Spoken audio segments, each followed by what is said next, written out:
I was driving my friend home after dinner when she suddenly asked, "Have you ever noticed how he looks at you?" I glanced at her in surprise and replied, "Who do you mean?" Her smile was slight and secretive as she continued, "Your stepfather. David. Have you noticed? He looks at you as if there's something more in his eyes." Her words trailed off, leaving a question in the air that I couldn't quite place. I laughed lightly, trying to brush off what I assumed was just playful teasing. "What nonsense. He's just being attentive as usual," I said, not giving her remark much thought. Yet, during the rest of the drive, her words echoed in my mind. I couldn't help but replay the conversation, wondering if there was any truth behind her observation. The roads were quiet that night, and the soft hum of the engine provided a steady background to my thoughts. I recalled my friend's tone and the hint of mischief in her eyes as she had spoken. Although I was sure that David's behavior had always been normal and measured, a small uneasiness began to settle within me. I tried to focus on the familiar route home, but the question lingered. When I pulled into the driveway, the cool night air felt refreshing, yet I couldn't shake the nagging thought of her words. I stepped out of the car and unlocked the front door. Inside, the house was silent and calm, as it usually was at this hour.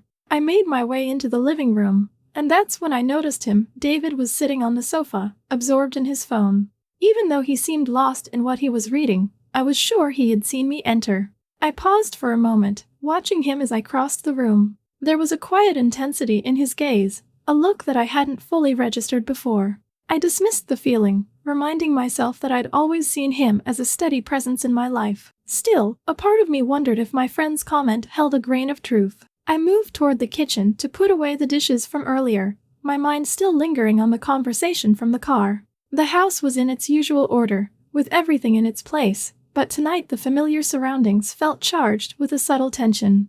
I tried to convince myself that there was nothing unusual, that it was just my imagination fueled by an offhand remark. After a few minutes, I heard soft footsteps coming from upstairs. My mother had gone to prepare for bed, leaving me alone with my thoughts and, it seemed, with David as well. I began tidying up, trying to ignore the persistent feeling that something wasn't entirely right. I moved from one task to the next, yet I couldn't clear my mind of the unsettling memory of my friend's question and the strange look I thought I'd seen in David's eyes. Then, as I was finishing up in the kitchen, David's voice broke the silence. "You're late," he said in a calm, almost routine tone. I turned around quickly, startled by the suddenness of his presence. He stood there with a composed expression, and for a moment, I wasn't sure what to say. His calmness contrasted with the tension I felt inside. Before I could find my voice, David stepped closer and gently touched my shoulder. The contact was light, almost incidental, yet it sent a shock through me. "Something interesting happened today?" he asked in a low voice. The question was simple, yet his tone carried a weight that made the kitchen feel smaller and the air heavier. For a split second, his hand remained on my shoulder longer than I would have expected in a casual family setting. I felt my heart beat faster as I tried to process what was happening. I was aware of every small detail, the coolness of his hand, the calm steadiness of his voice, and the slight intensity in his eyes. I managed a quick reply, "No, nothing out of the ordinary," even though inside, I was reeling from the unexpected intimacy of the moment. As I spoke, I realized that the ordinary words and gestures were slowly stirring a storm of confusion in my mind. My thoughts drifted back to my friend's comment earlier that evening. Had I really missed something obvious? Was there a hidden meaning behind the way David looked at me when I entered the house? Every detail of the evening now seemed to carry significance. The conversation ended as quickly as it had begun. David's hand slipped away, and I was left standing in the kitchen, the silence resuming its usual form. I looked down at my shoulder, as if expecting to find a clue in the lingering warmth of his touch. Instead, I found only questions. I returned to my routine, trying to convince myself that it was all just an overreaction, a misinterpretation of a simple, everyday interaction. Later that night, as I lay in bed, I couldn't help but replay the events over and over again. I remembered the way my friend's words had sounded during our drive, the unspoken implication behind them. I recalled the moment I saw David on the sofa, and the odd feeling that came with his steady gaze. And most of all, I remembered the touch on my shoulder, a touch that, although brief, left me with a sense of both familiarity and unease. I turned these thoughts over in my mind, trying to make sense of them in a logical way. David had always been a part of my daily life, a reliable presence in a household that had known its share of challenges. I had never questioned his behavior until that moment in the kitchen. Now, every gesture and every glance seemed to hint at a secret I was not meant to understand. I promised myself that I would pay closer attention in the coming days. I resolved to observe his behavior, to note any small detail that might explain the subtle shift I had felt. I knew that I was not one to jump to conclusions, yet the memory of that encounter nagged at me. It was as if something had shifted in our everyday interactions, a quiet signal that something interesting, or perhaps even dangerous, was unfolding beneath the surface of our routine lives. Even as I drifted off to sleep, the question remained with me: was it all in my head, or was there a deeper truth hidden behind David's calm demeanor? I couldn't be sure, but one thing was clear: this was only the beginning. There was an undercurrent of tension in the air, a promise that the following days might reveal secrets I wasn't ready to face. And as I closed my eyes, I silently wondered what the next encounter would bring, knowing that the simple moments of everyday life could hide unexpected turns. Eventually, the night grew quiet again, leaving me with a mind full of unanswered questions and a heart that raced with anticipation and uncertainty. Every small sound in the house felt amplified, every shadow a potential sign of something more. I lay there, determined to keep a careful watch on every detail, fully aware that sometimes the most unremarkable moments could lead to revelations that would change everything. Then, just as the clock neared the early hours, I remembered the earlier part of the night with vivid clarity. I recalled the moment when, after my mother had gone upstairs, David had stopped me in the kitchen. His voice had been unremarkable, a simple remark, "You're late." Yet immediately after, his hand had reached out, touching my shoulder as he asked, "Something interesting happened today?" His words were ordinary, but something in his voice made me feel the air grow heavier. His fingers lingered on my shoulder just a moment longer than was appropriate, and I couldn't help but think that what came next might be even more intriguing. Over the next few days after that unsettling moment in the kitchen, I deliberately kept my distance from David. I convinced myself that I was simply overreacting, that I was imagining things that weren't really there. I limited our interactions to the bare minimum, sticking to the usual tasks and avoiding any chance for a more personal conversation. Despite my efforts, David found ways to be alone with me. One afternoon, as I was organizing a few items in the hallway, he approached me with a casual request. "Could you help me move some boxes to the garage?" he asked in a steady tone. I hesitated for a moment before agreeing, hoping that the task would be simple and brief. We walked to the garage together, and I focused on the physical work rather than the underlying tension between us. In the garage, we lifted and shifted boxes without much conversation. David maintained a calm demeanor, but I couldn't shake the feeling that his actions were calculated. Once we finished moving the boxes, he mentioned another errand. "I want to show you something," he said, leading me to a small storage room. There, he pulled out an old camera from a dusty shelf. The camera was an outdated model, clearly something he had kept for years. He pointed the camera toward me and said, "You always look so beautiful in photos." As he spoke, his fingers brushed against mine to steady the device. The contact was brief but felt too intimate for a casual demonstration. I froze, caught off guard by the closeness. Instinctively, I pulled my hand back and stepped away. "Mom called," I said sharply, using the excuse to leave the room immediately. I retreated to the hallway, my mind racing with conflicting thoughts. Part of me wanted to dismiss the incident as nothing more than a clumsy moment, but another part of me couldn't help questioning his motives. David's persistence troubled me. His repeated attempts to create opportunities for us to be alone were difficult to ignore, and I began to wonder if I was missing something important. The following day, I made every effort to keep our interactions strictly professional. I stayed in public areas of the house and kept our conversations short. Yet, David's behavior continued to blur the lines. In the late morning, while I was preparing a cup of tea in the kitchen, he casually mentioned that he needed help rearranging items in the study. "I'd appreciate your help if you have a few minutes," he said with a neutral tone. I agreed, not wanting to create any tension by refusing, even though I felt a knot of apprehension forming in my stomach. In the study, we worked side by side. David's questions about the placement of books or the order of documents seemed ordinary enough, yet his occasional lingering gaze made the atmosphere uncomfortably charged. I concentrated on sorting the papers, keeping my thoughts firmly on the task at hand. Despite my outward composure, I felt increasingly conflicted. Part of me was drawn to his confidence, while another part remained wary of his intentions.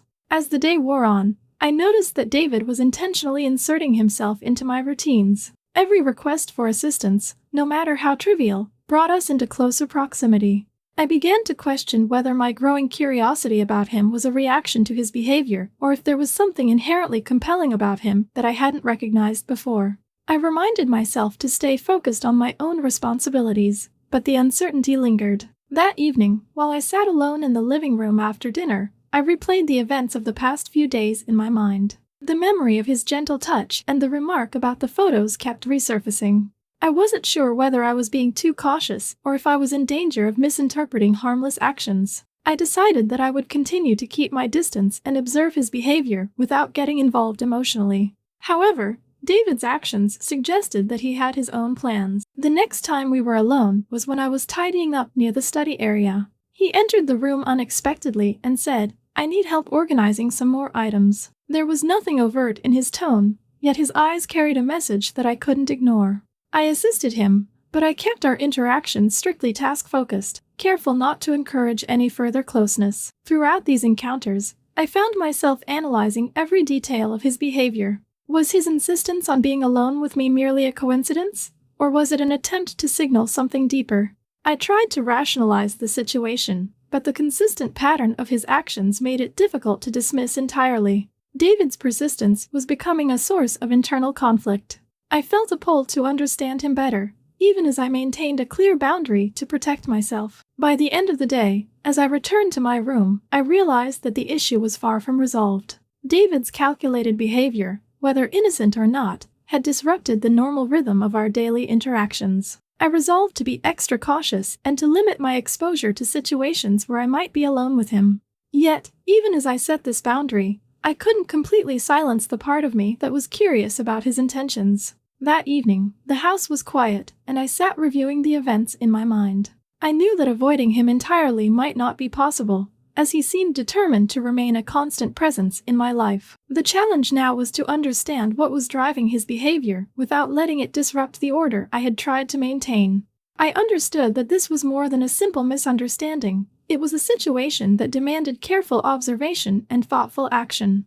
I ended the day with a cautious plan: to continue keeping my interactions with David brief and focused on necessary tasks only, while remaining alert to any changes in his behavior. Deep down, I also wondered if there was something more behind his actions, something that could explain the unexpected intimacy of his touch and his repeated efforts to spend time with me. Whatever the case, I knew that the coming days would likely bring further complications and revelations. As I prepared for bed that night, I couldn't shake the feeling that the situation was escalating. David's actions had set a pattern that was hard to ignore, and I was aware that this was only the beginning of a more complicated chapter in our lives. The unanswered questions and the tension between us promised that soon, there would be no turning back from the path we had unwittingly started down. A month had passed, and we had both maintained a careful distance. We silently agreed not to cross any boundaries, but I sensed that it was only a matter of time before that unspoken agreement was tested. With my mother away on a business trip, the house felt emptier, and the isolation between David and me grew more pronounced. Despite knowing the risks, I chose to stay, relying on routine to keep things under control. That Friday evening, David suggested we watch a movie. As he prepared the popcorn in the microwave, his tone was steady and unremarkable. I sat on the couch beside him, determined to focus on the film rather than the subtle shifts in our interactions. The room was quiet except for the low hum of the microwave and the soft dialogue from the television.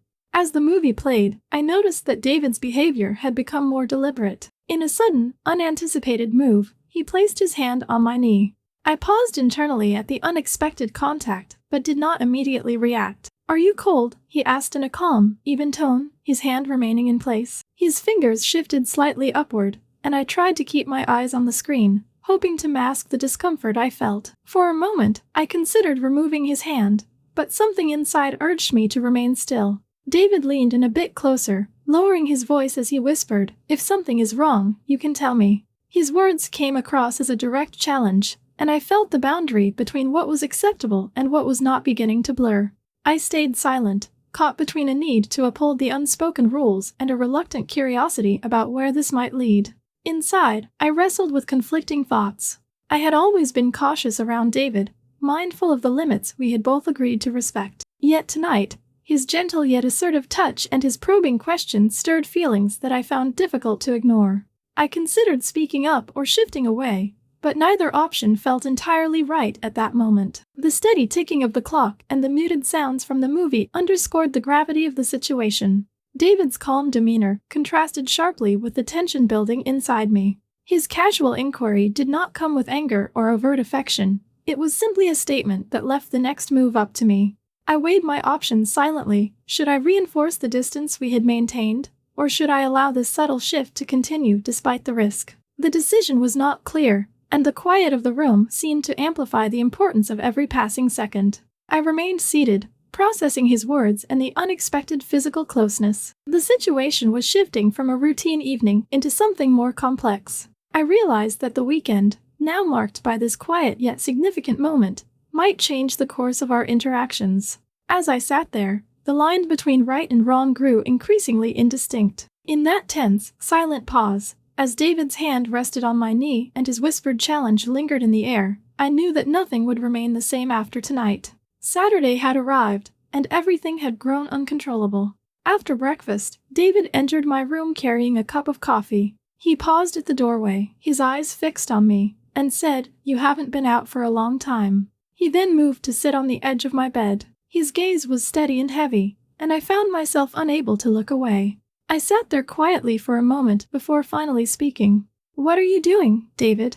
I asked, my voice barely above a whisper as my heart pounded in my chest. The question hung in the air, and I waited for his answer. He met my eyes without hesitation. "What we both want," he replied in a calm, assured tone. His voice left little room for misinterpretation, and as he spoke, I felt the tension in the room rise steadily. David leaned in closer, his face drawing near mine as he reached out and gently touched my cheek. His touch was measured and deliberate. Then, almost imperceptibly, his fingers slid down to my neck. For a long, suspended moment, I did not protest. Instead of saying no, I reached out and grasped his hand, holding it firmly. In that instant, I realized that something between us was unfolding that we could no longer control. I sat still, my mind racing with conflicting thoughts even as my body responded to his touch. The silence that followed was punctuated only by our shallow breaths and the faint sound of the door closing behind him. I was aware that the careful distance we had maintained for so long was now being erased by a series of small, deliberate actions. David's hand remained on my neck for a few more seconds before he slowly withdrew it, yet the implication of his gesture lingered. "Are you sure this is what you want?" I managed to ask, my voice steadier than I felt. I was trying to balance my own uncertainty with the clear signals he had already given. His eyes held a quiet intensity as he looked at me, and for a moment, all I could see was the reflection of my own conflicted expression. "I have been sure for a long time," he replied simply. His tone was even, leaving little doubt about his conviction. Despite the logic of our unspoken agreement to remain cautious, his words stirred something deep within me. I knew that our actions in recent days had been measured and careful, but this moment marked a clear departure from that restraint. I shifted slightly on the bed, trying to reconcile my inner doubts with the undeniable pull of the situation.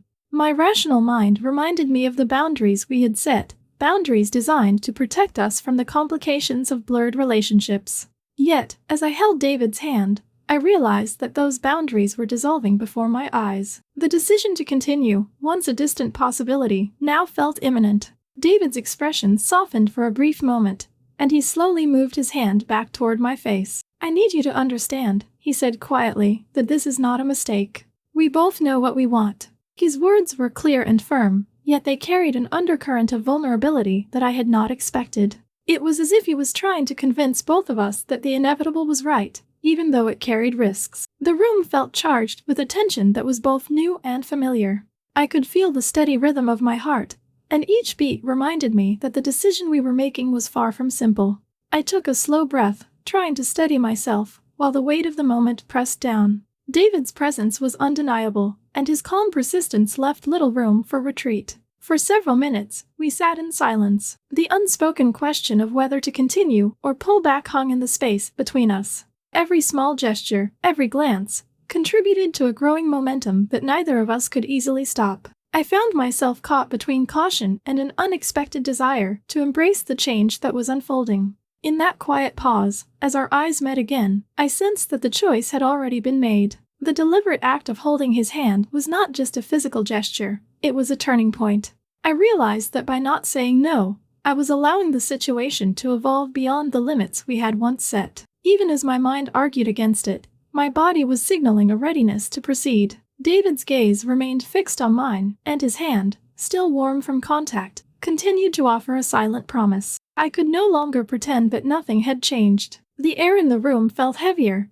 the distance between us erased by our mutual actions. I knew that we had reached a moment where caution had given way to something more potent, something that we had both desired yet feared. In that final, decisive moment, as I maintained my hold on his hand, I felt it clearly. Something between us was unfolding that we could no longer control. David closed the door behind him, and I heard the lock click quietly. The sound made my heart beat faster. I stood by the window, watching the night city, yet I could not ignore his lingering presence in the room. Soon, he approached, his steps almost silent, as if he were a predator moving in the dark. "We're alone," he said in a low, deep voice. There was an edge of danger in his tone mixed with an unspoken excitement I couldn't quite define. He circled me slowly, and his hands reached out to my shoulders. His fingers lightly brushed my collarbone, and I caught my breath at the unexpected contact. Leaning closer, he whispered, "Do you feel it?" His lips were so near my ear that I felt a subtle warmth spreading through me from his words.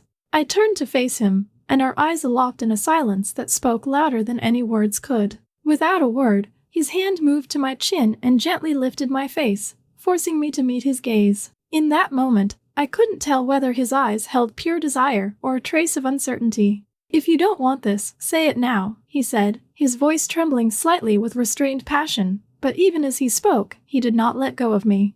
I remained silent. It wasn't that I lacked the words, part of me wanted this just as much as he did. He began moving deliberately, as if testing the limits of our unspoken agreement. His hand slid to the tie of my robe, and before I could react, he unfastened it. My robe fell to the floor, revealing the simple pajama beneath. I noticed his gaze move downward, and my face flushed with awareness. "You look so beautiful," he murmured quietly. His hands then rested on my waist, and instead of pushing him away, I held my breath, waiting for his next move. I reached for his shirt, and he did not resist. His eyes, heavy with desire, followed as I began to unbutton it. One by one, the buttons came undone until the fabric slipped from his shoulders, leaving him exposed in a way that made our proximity even more intense. Now, standing so close that I could feel the heat of his body, his scent, and the rhythm of his breathing, his hands found their way to my thigh and began to move upward. I held my breath, not stopping him even as my heart pounded loudly.